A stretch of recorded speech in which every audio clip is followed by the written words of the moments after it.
Welcome to Catapult Shots. You better button your brain, you're in the nerds domain.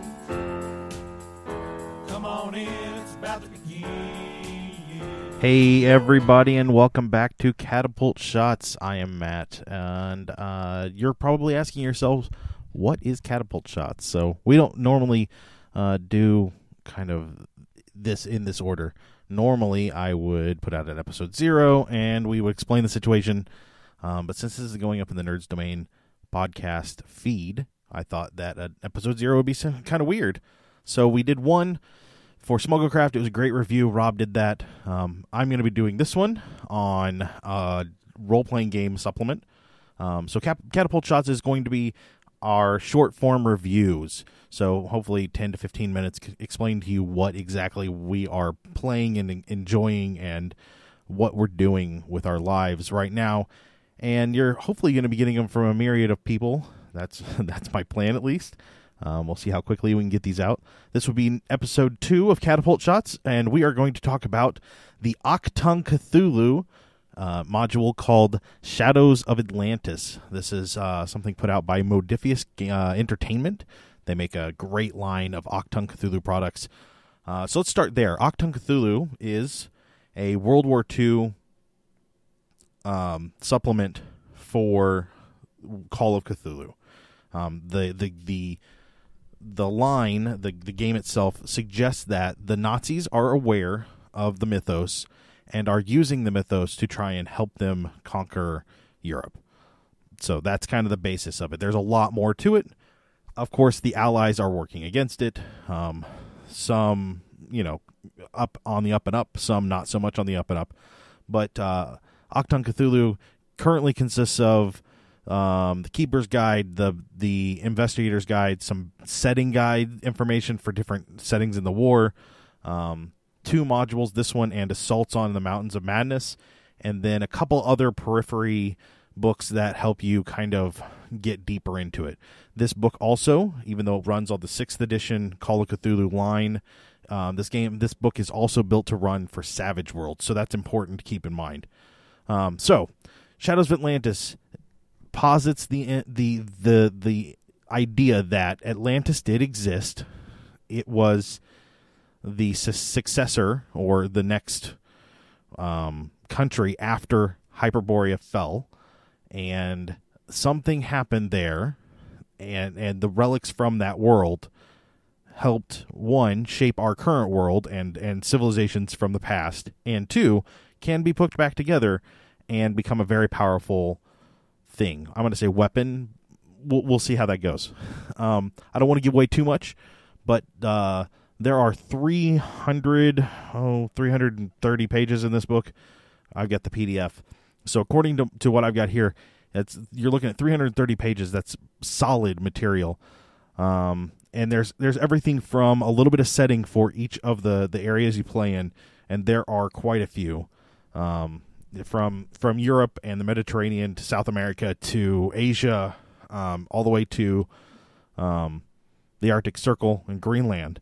So you've got a lot of places you go from one area to the other. A lot of movement, a lot of different things going on.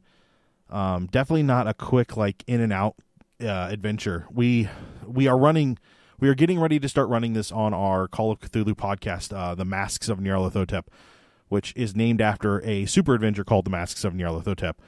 And the super adventure suggested that it was a year to a year and a half of regular play, which was accurate. I think we could have gotten longer out of it. I didn't skip things, but I didn't necessarily push some of the side quests, and we did skip a whole section of Australia. That took us about a year and a half. This one seems about the same size. There's a lot of information. It's not as dense in each individual location, but there are more locations, so there's a lot more going on. I think the thing that I like the best about it is it's not just those locations and the story they're in. It looks like as they were writing things, they came up with ideas, and they said, how does this fit the story? Well, this one doesn't, so they set it aside. And well, this one does, so they put it in. And then they got to the end, and they weren't like, oh, well, we have this list of other story ideas that we haven't fully developed like we did everything else. why don't we just put them in the back, and that gives the keeper some time to kind of work those in however they feel best for their storyline. And that helps quite a bit. I found that to be really a really positive part of this module. It is a hefty module. 330 pages. You've got pre-gen characters in it. It is adaptable, pretty decently easy for non-pre-generated characters. It starts in the fall of 1939, just before the war, and then goes from there. I guess, yeah. So it goes from there, and then that's adaptable with a little bit of work. If for some reason you're already playing a campaign like we are in the Masks book. I didn't open this book until a couple of weeks ago, hence my review. I backed the Kickstarter way back in the day, and I finally got around to, hey, I should take a look at this and get into it, and realized how thoroughly expansive it is. I had looked at the Assaults on the Mountains of Madness, and had considered it, but it's an end game. I mean, it really is it's the bookend to the story, and this is probably kind of the other bookend to the story of the World War, and so you have a lot in between that you can do with, and this one in particular does a lot of ramp up and a lot of setup for one of the two major occult groups within the Achtung storyline, the Nachtwolf. Overall, the illustrations for all of the Achtung line are phenomenal, just above and beyond really good. The background information for each location is good. In some places, it's sometimes a little too expansive. There's a section in India that, honestly, there's too much information. I'm not looking forward to going through all of that and deciding what I do and don't need. But, also, I don't know anything about India. I'm from here in America.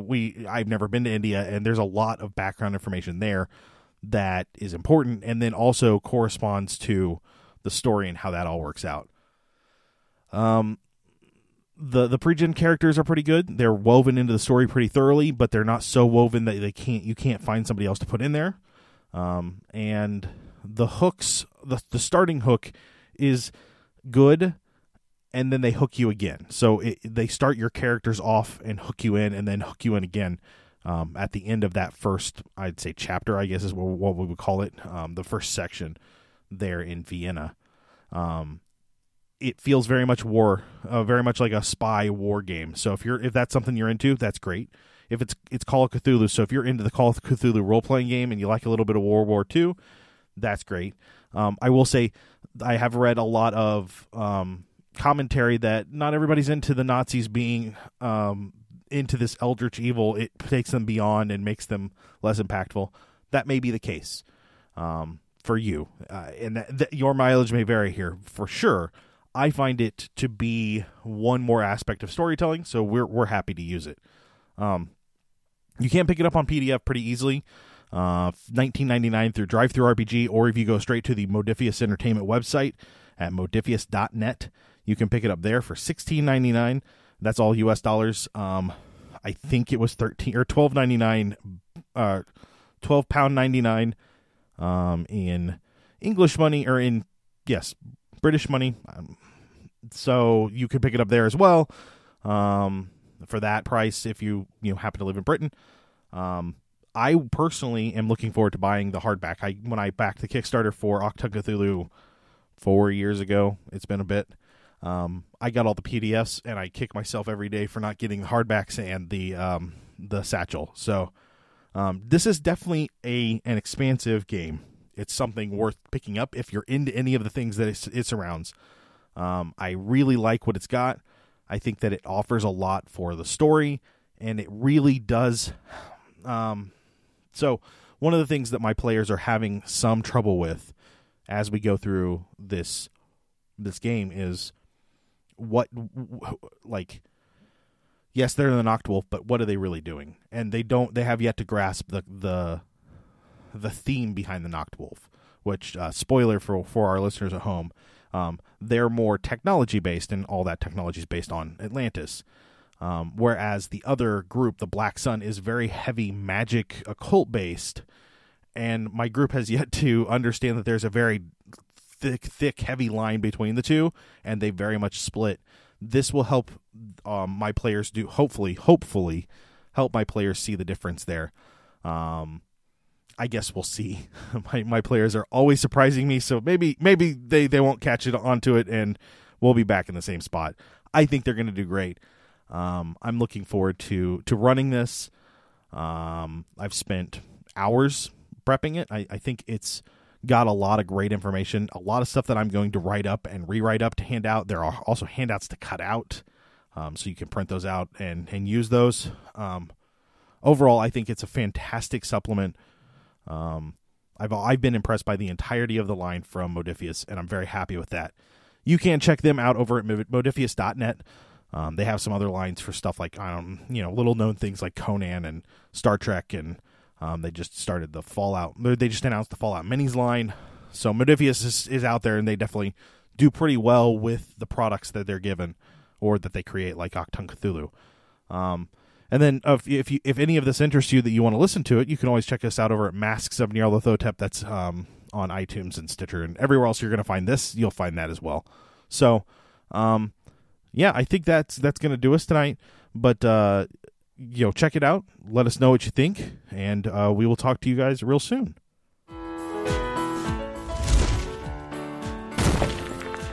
This has been Catapult Shots. Better button your brain, you're in the nerds domain. Come on in, it's about to begin.